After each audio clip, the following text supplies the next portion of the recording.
चलिए बात करते हैं पंजाब की सियासत की। नवजोत सिंह सिद्धू की चचेरी बहन सुमन तुर ने उनके खिलाफ मोर्चा खोल दिया है और आरोप लगाया है कि सिद्धू ने उनके पिता के घर पर कब्जा कर लिया, पैसे के लिए मेरी मां को लावारिस कर दिया। ये आरोप लगाए हैं। मेरी मां की मौत रेलवे स्टेशन पर लावारिस हालत में हुई थी। कहा कि जो अपने परिवार का नहीं हुआ वो किसी और का कैसे हो सकता है। और यह भी आरोप लगाया कि 1987 में एक लेख आया था जिसमें सिद्धू ने झूठ बोला था। गौरतलब है कि नवजोत सिंह सिद्धू के पिता की 2 शादियां हुई थी, पहली पत्नी से 2 बेटियां हुई थी। और यहां पर नवजोत सिंह सिद्धू की चचेरी बहन सुमन तुर ने नवजोत सिंह सिद्धू के खिलाफ यह मोर्चा यहां पर खोल दिया है और आरोप लगाया है कि सिद्धू ने उनके पिता के घर पर जबरन कब्जा किया। मैं फोटो दिखा रही हूं। वहीं नवजोत सिंह सिद्धू की पत्नी नवजोत कौर सिद्धू ने सुमन तुर का जवाब दिया है। कहा कि मैं सुमन तुर को नहीं जानती। नवजोत सिंह के पिता ने 2 शादियां की थी, पहली पत्नी से 2 बेटियां थी। मैं उन्होंने नहीं जानती। उन्होंने कोई फादर द पहली मैरिज सीगी किसी लेडी नाल, उनके 2 डॉटर्स होईयां सीगियां। सो मैं मेरे हुंदे मैं नहीं जानती उन्होंने। वहीं नवजोत सिंह सिद्धू के अपनों ने सवाल उठाए तो विरोधी कहां चुप रहने वाले हैं। शिरोमणि अकाली दल नेता विक्रम सिंह मजीठिया ने कहा, यह सुनकर बहुत दुख हुआ, जो परिवार का नहीं हुआ वो किसी और का कैसे हो सकता है। माँ तो माँ है, बहन तो बहन है। आपके बुजुर्ग थे, आप ये रिश्ते बड़े पवित्र होते हैं और इन रिश्तों को अगर आप निभाने की अगर आप में वो संस्कार नहीं है तो आप लोगों के रिश्ते कैसे निभाओगे। मॉडल एक है कि भाग, मॉडल ये है कि धोखा, मॉडल है चीट। अब तो हम तो यही कह सकते हैं, भाग सिद्धू भाग।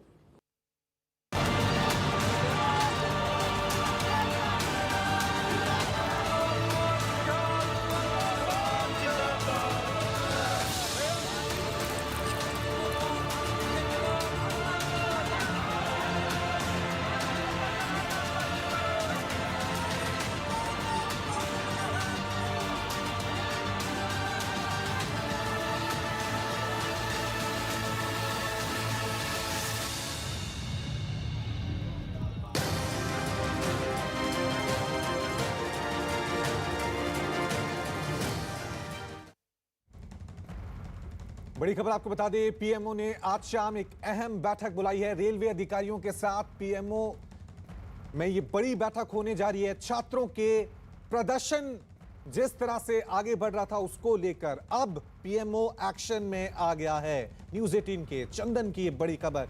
रेलवे परीक्षा में गड़बड़ी के आरोप में आज छात्रों का बिहार बंद है। कई विपक्षी दल के कार्यकर्ता इसके समर्थन में सड़क पर उतरे। इस बीच बड़ी खबर हम आपको बता रहे हैं कि पीएमओ ने आज शाम इस मुद्दे पर यह बैठक बुलाई है रेल अधिकारियों के साथ। बैठक में पीएमओ 2004 के बाद की भर्ती और उसकी प्रक्रिया पर चर्चा की जाएगी। तो एक तरफ विरोध प्रदर्शन चल रहा है, दूसरी तरफ इस मुद्दे पर पीएमओ भी एक्शन मोड में नजर आ रहा है। इस खबर पर और ज्यादा जानकारी के लिए सीधा रुख करते हैं मेरे सहयोगी चंदन का। चंदन, क्या कुछ जानकारी मिल पा रही है इस बैठक के बारे में? देखिए, पीएमओ छात्रों के आंदोलन को लेकर के काफी गंभीर और गंभीरता से इस मामले को देख रहा है। पीएमओ ने जो सूत्र हमें बता रहे हैं कि रेल अधिकारियों से कहा है कि 2004 के बाद जितनी भी नियुक्ति हुई है रेलवे में वो सारे डिटेल लेकर के और नियुक्ति की प्रक्रिया क्या थी ये पूरी डिटेल पीएमओ के साथ शेयर करें। और अभी बता दूं कि एक अहम बैठक रेलवे की इंटरनल चल रही है जिसमें रेल अधिकारियों के अलावा रेल मंत्री भी शामिल और वो कोशिश कर रहे हैं जानने की कि प्रॉब्लम कहां पर है। क्या जो लेवल 1 की परीक्षा है जिसकी 1 लाख भर्ती होनी है, जिसमें 2 एग्जाम लेने की बात कही है अचानक 24 तारीख को, क्या उसको फिलहाल टाला जा सकता है, केवल एक एग्जाम के आधार पर किया जा सकता है। और जो दूसरी परीक्षा जिसका रिजल्ट निकला एनटीपीसी, इसके रिजल्ट को ऐसा क्या करें कि सर्वमान्य हो, जो लोग पास हो चुके हैं उनके साथ भी इंजस्टिस ना हो। तो एक सॉल्यूशन निकालने की कोशिश की जा रही है और माना जा रहा है कि इस तरह के प्रस्ताव को लेकर के ये पीएमओ में चर्चा करेंगे कि हमारे पास समाधान के ये तरीके हैं। फिर पीएमओ देखेगा कि पहले रेलवे में इस तरह के विवाद नहीं हुए, अचानक ये विवाद क्यों हुआ है, आखिर प्रक्रिया में क्या बदलाव हुआ और इसको कैसे बेहतर कर सकते हैं। इस मुद्दे पर आज चर्चा होनी है। शुक्रिया चंदन तमाम जानकारी के लिए। रेलवे भर्ती मामले में छात्रों का बंद तो बिहार में है, लेकिन दिल्ली में रेल भवन के बाहर राजनीतिक दलों ने प्रदर्शन किया। प्रदर्शन को देखते हुए पहले ही रेल भवन की सुरक्षा बढ़ा दी गई थी। तस्वीरें हम आपको दिखा रहे हैं रेल भवन के बाहर किस तरह से राजनीतिक दल वहां पर विरोध प्रदर्शन करते हुए नजर आए।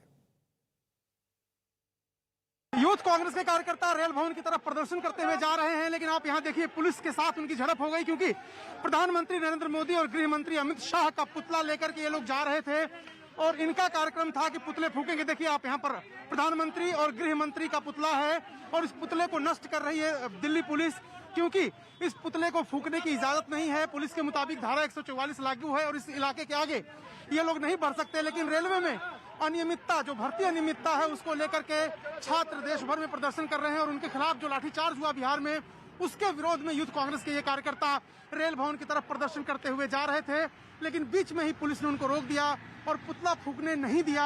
अब ये कार्यकर्ता रेल भवन की तरफ बढ़ रहे हैं। आप देखिए तस्वीरों में ये नारे लगाते हुए, सरकार के खिलाफ नारेबाजी करते हुए, हल्ला बोल कार्यक्रम के तहत यूथ कांग्रेस के ये जो कार्यकर्ता हैं वो रेल भवन की तरफ बढ़ रहे हैं।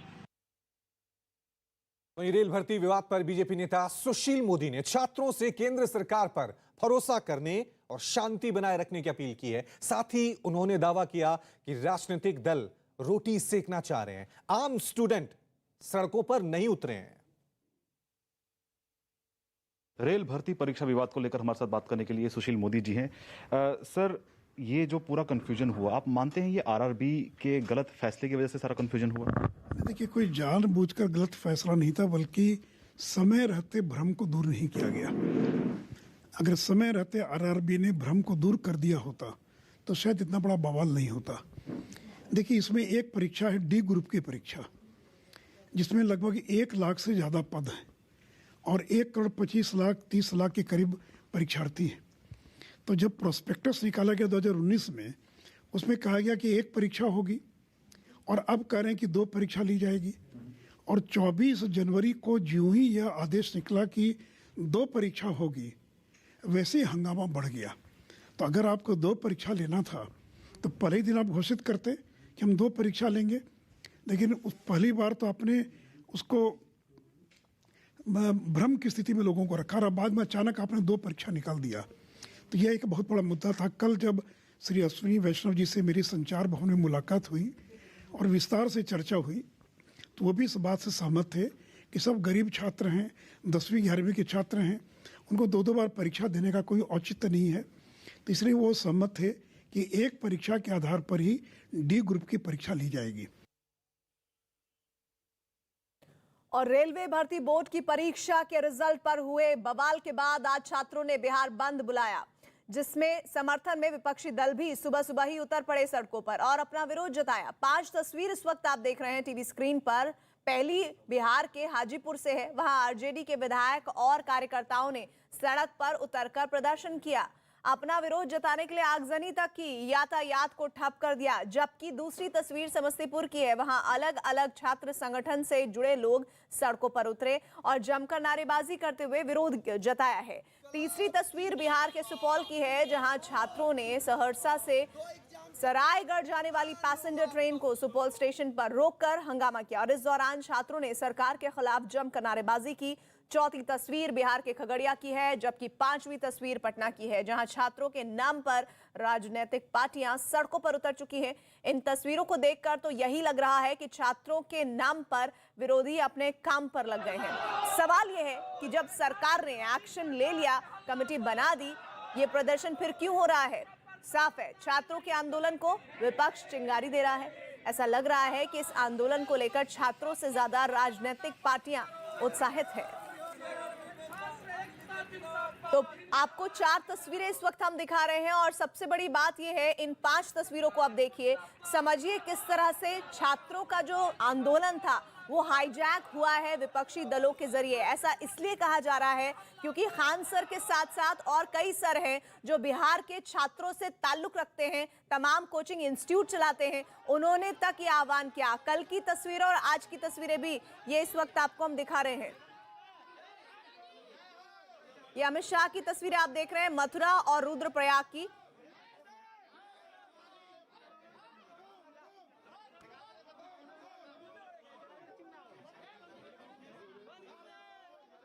तो Amit Shah door to door campaign में लगे हुए हैं और मथुरा के बाद रुद्रप्रयाग उत्तराखंड की तस्वीरें देखिए किस तरह से ताबड़तोड़ उनका कैंपेनिंग अभियान चल रहा है और इस अभियान के तहत वो लोगों से मिल रहे हैं, लोग भी उनसे मिलना चाहते हैं।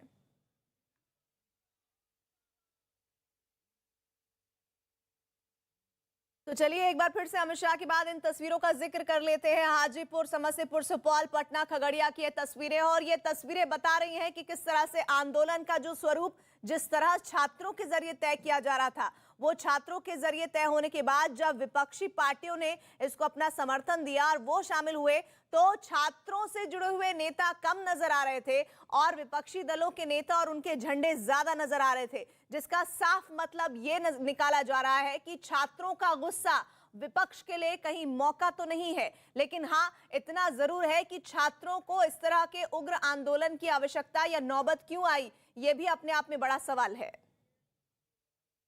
हम लोगों के यहाँ 50 करोड़ लोग, 10 करोड़ 44 लाख परिवार, ये सारे के सारे डिजिटली जुड़े हुए हैं। आयुष्मान भारत का कार्ड बनता जिसको आयुष्मान कार्ड बोलते हैं, उस कार्ड को लेकर के किसी भी आयुष्मान जहां इलाज चलता है हॉस्पिटल में, आप जाओ और आप अपना अंगूठा लगाओ, उसी समय आपको बता देगा कि आपके माता का नाम ये है, पिता का नाम ये है, 5 भाई आप हैं, 2 भाई बहन हैं, उनका नाम ये है। इस साल 5 लाख में आपने 20,000 रुपए इस हॉस्पिटल में खर्च किया है, 4,80,000 इस साल के आपके खाते में पड़े हैं। इलाज आप कराओ और फिर वो सिर्फ अंगूठा दबाओ, सीधा पैसा मोदी जी की तरफ से उस हॉस्पिटल को चला जाएगा। ये व्यवस्था की है, ये डिजिटल वर्ल्ड है। कहां पहुंच गया भारत।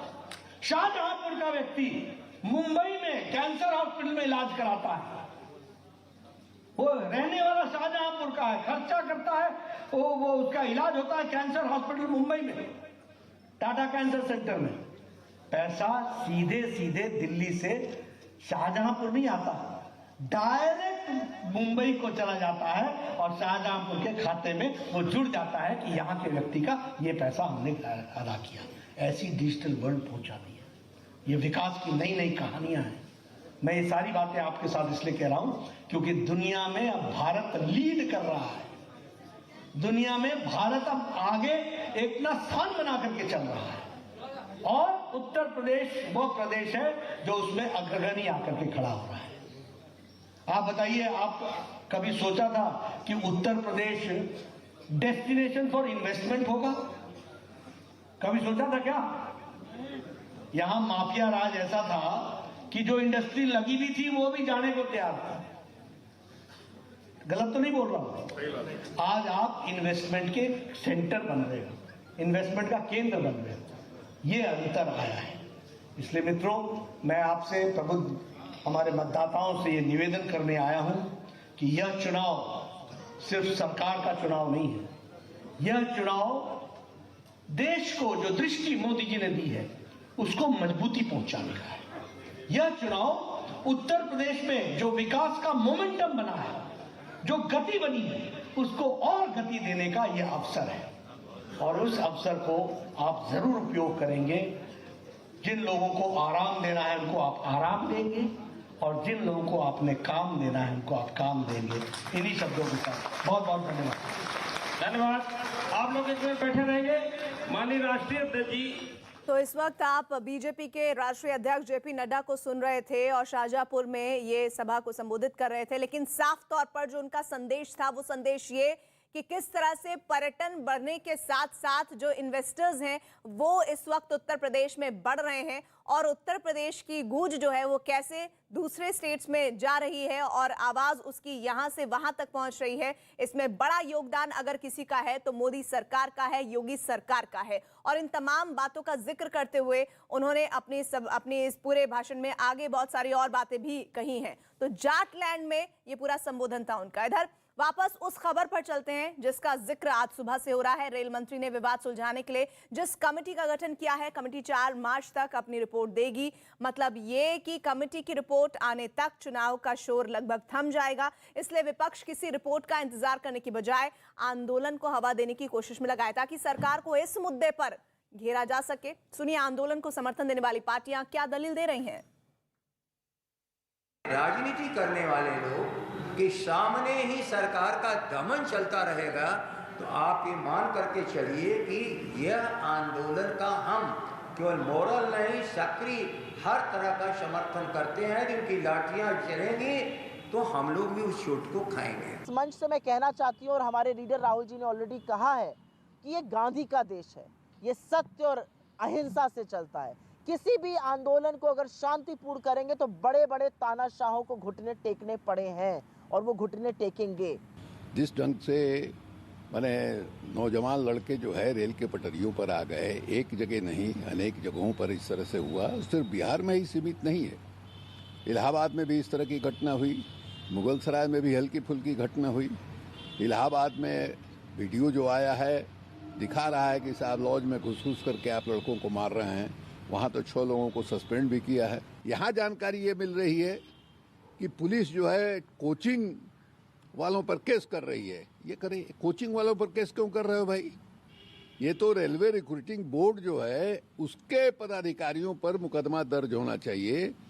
अखिलेश यादव के चाचा और प्रगतिशील समाजवादी पार्टी के अध्यक्ष शिवपाल सिंह यादव इस बार समाजवादी पार्टी के साथ मिलकर चुनाव लड़ रहे हैं। शिवपाल यादव ने इटावा की जसवंत नगर सीट से नामांकन दाखिल किया। शिवपाल का दावा है कि उनका परिवार इस बार एकजुट होकर चुनाव लड़ रहा है, ऐसे में नतीजे अच्छे होंगे। यूपी का चुनाव बिल्कुल गर्म है इस टाइम। पहली फेज की पोलिंग 10 तारीख को है। आप इस बार यादव परिवार इकट्ठा है ऐसा लग रहा है, पिछले इलेक्शन के मुकाबले इस बार यादव परिवार इकट्ठा है। आपका क्या सोच है इस पे? देखिए, पहले भी हम लोग इकट्ठे रहे हैं, लेकिन पिछले 17 वाले में थोड़ा सा था परिवार में, लेकिन तब भी मैं 53,000 के लगभग जीता था। और इस बार भी मैं चुनाव में जा रहा हूँ, तो अब जनता जिताएगी। जनता कितने से जिताएगी ये तो जनता के ऊपर है, लेकिन हमारी तो अपील है जनता से, अब कि उत्तर प्रदेश में ज़्यादा से ज़्यादा वोटों से जिताए, जिससे उत्तर प्रदेश में नंबर होना चाहिए जसवंत नगर क्षेत्र। जी, परिवार एकजुट है, पर कुछ 1-2 चीजें हुई जिसपे उस पर भी सवाल उठ गए। अपर्णा यादव जी चली गई, हरिओम जी चले गए, प्रमोद जी चले गए। इससे कोई फर्क पड़ेगा इलेक्शन में क्या? और क्या इसका आपको पीछे लगता है इसके क्या कारण रहे हैं?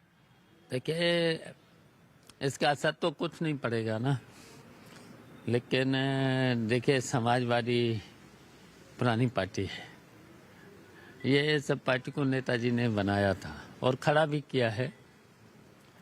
और देखिए, समाजवादी विचारधारा तो अलग से है, तो जब समाजवादी विचारधारा पर हम लोग चलेंगे तो समाजवादी विचारधारा की ही जीत होगी।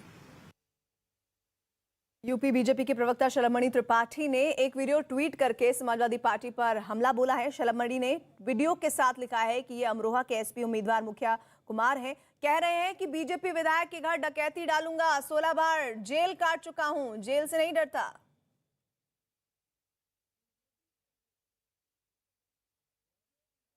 जितना भ्रष्टाचार करा है इससे हिसाब चुकता करके और इससे सारा माल लूट के तुम्हारे घरों में पहुंचा इस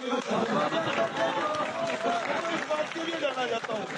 और ये जो प्रशासन शासन मुकदमे की बात करे, इनकी ऐसी की तैसी 16 बार जेल काट रखी है मेरे पे, मुकदमा लगाएंगे।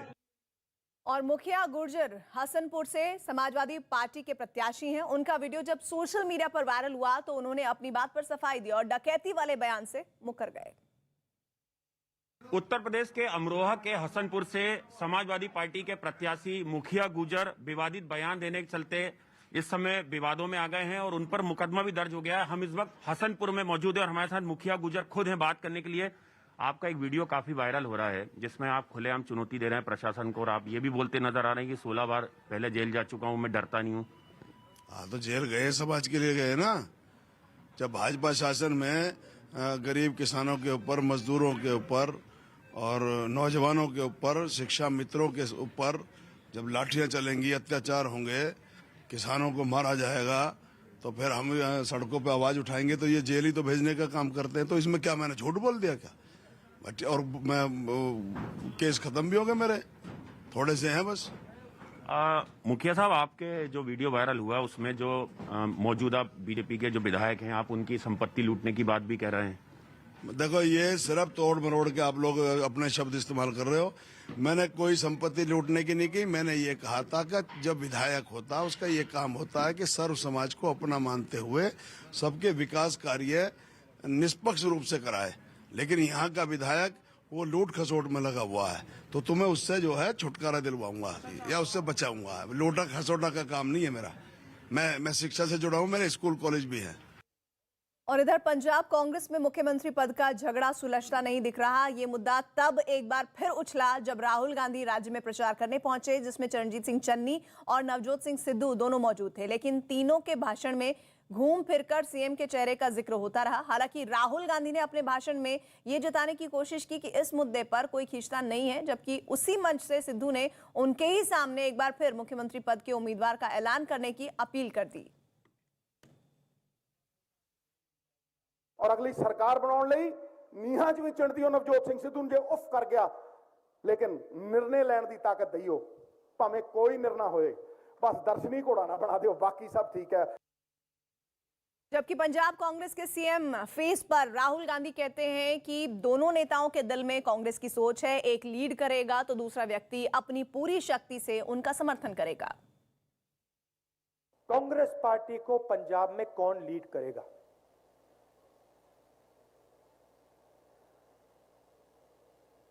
और दोनों ने मुझे आश्वासन दिया और मैं बहुत खुश हुआ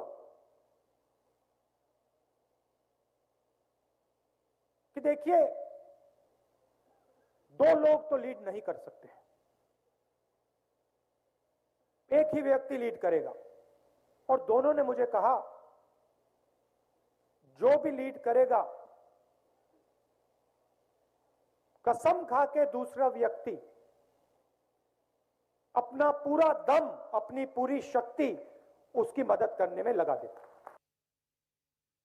और इधर इस बीच नवजोत सिंह सिद्धू से न्यूज 18 ने यही सवाल किया तो उन्होंने क्या कहा, सुनिए। भैया, हमारे बॉस से पूछिए।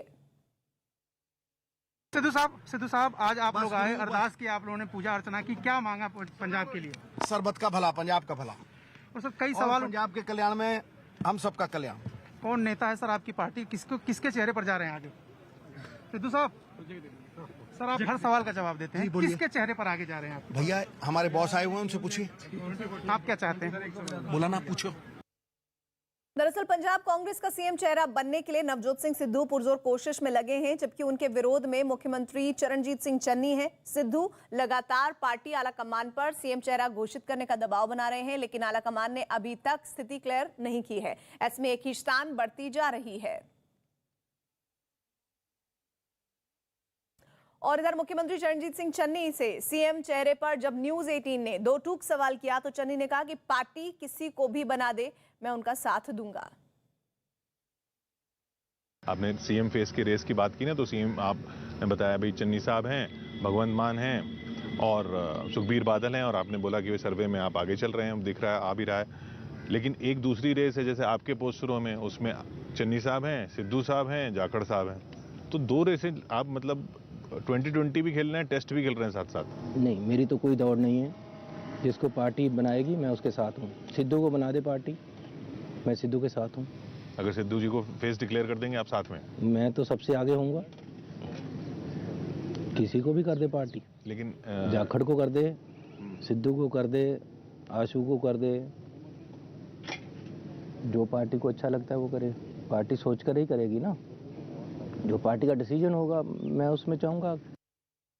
और इस वक्त एक बिग ब्रेकिंग आ रही है। यूपी में नीतीश नहीं करेंगे चुनाव प्रचार और आरसीपी सिंह भी नहीं प्रचार करने वाले हैं। जेडीयू स्टार प्रचारकों की जो सूची जारी हुई है उसमें नीतीश कुमार उत्तर प्रदेश के बिहार के मुख्यमंत्री नहीं चुनाव प्रचार करने वाले। उत्तर प्रदेश के चुनाव के लिए जहां वो लगातार कोशिश कर रहे थे कि किसी तरह से बात बन जाए सीटों को लेकर, बीजेपी से नहीं बनी, लेकिन अब जानकारी ये आ रही है कि वो स्टार प्रचारकों की सूची में नहीं है नीतीश कुमार। चंद्रमोहन हमारे साथ जुड़े हैं। चंद्रमोहन, ऐसा क्यों, कोई खास वजह?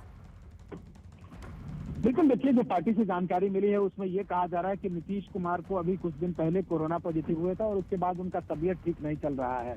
लेकिन मुझे ऐसा लगता है कि क्योंकि बिहार में जेडीयू और बीजेपी की सरकार है और इन्हीं कोटे से, जेडीयू के कोटे से केंद्रीय मंत्री आरसीपी सिंह केंद्र में मंत्री हैं, ऐसे में इन दोनों का नाम नहीं होना कहीं ना कहीं संबंधों में कड़वाहट आएगी। अगर नीतीश कुमार जाएंगे वहां चुनाव प्रचार करने के लिए तो वो बीजेपी के खिलाफ बोलेंगे। ऐसे में इन सभी चीजों से बचने के लिए मुझे ऐसा लग रहा है कि नीतीश कुमार वहां के स्टार प्रचारक के लिस्ट में नहीं है और साथ ही केंद्रीय मंत्री आरसीपी सिंह जो जेडीयू कोटे से केंद्र में मंत्री हैं उनका भी उसमें नाम नहीं है। तो कहीं ना कहीं कड़वाहट बीच में ना आ जाए, इसलिए इन दोनों का नाम स्टार प्रचारकों में नहीं शामिल किया गया है। जी शुक्रिया चंद्रमोहन। हम सबकी जिंदगी में कोई होता है जिसे हम अपना आदर्श मानते हैं, हम उनसे प्रेरणा लेते हैं। बायजूस यंग जीनियस सीजन 2 हमारी इस पहल में हमारे साथ कई सितारे जुड़े हैं और इस हफ्ते आपको मिलवाएंगे विश्वविख्यात मैरिटल आर्टिस्ट और एक्टर विद्युत जमवाल से। अब हम नीलकंठन के लिए एक छोटा सा सरप्राइज लेकर आए हैं, लेकिन सरप्राइज क्या है वो इतनी जल्दी नहीं बताएंगे।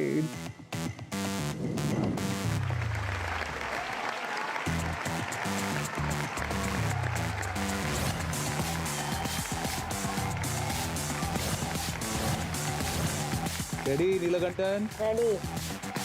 नीलकंठो दारा।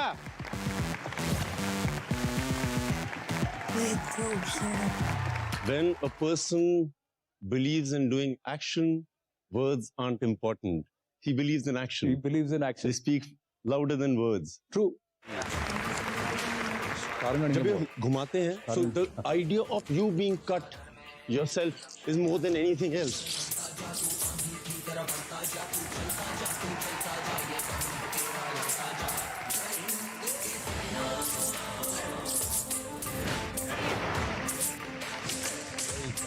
आपको क्या लगता है हर आदमी को कितने पौधे लगाने चाहिए ऑन एन एवरेज? इस पूरे इंडिया की जो जनता है वो हर इंसान केवल 15 मिनट बाहर निकल के एक पौधा लगा ले तो हम 17% ग्रीन कर सकते हैं। सुना आप लोगों ने कितना काम कर सकते हैं हम लोग? जी, क्योंकि मैंने देखा है कि जैसे आप अपने आप को फिट रखते हो मार्शल आर्ट से, वैसे मैं भी इस प्लैनेट को फिट बनाना चाहती हूँ और नेचर ही उसकी मार्शल आर्ट है। This is a child genius. I'm so proud to meet you, girl. Thank you so proud to meet you. This is worship. जहाँ पे हम रह रहे हैं। सही कहा। This is like we are worshipping the divine through nature. And माँ बाप ने अगर ये सीख दे दी है तो बच्चा जीनियस होगा ही होगा।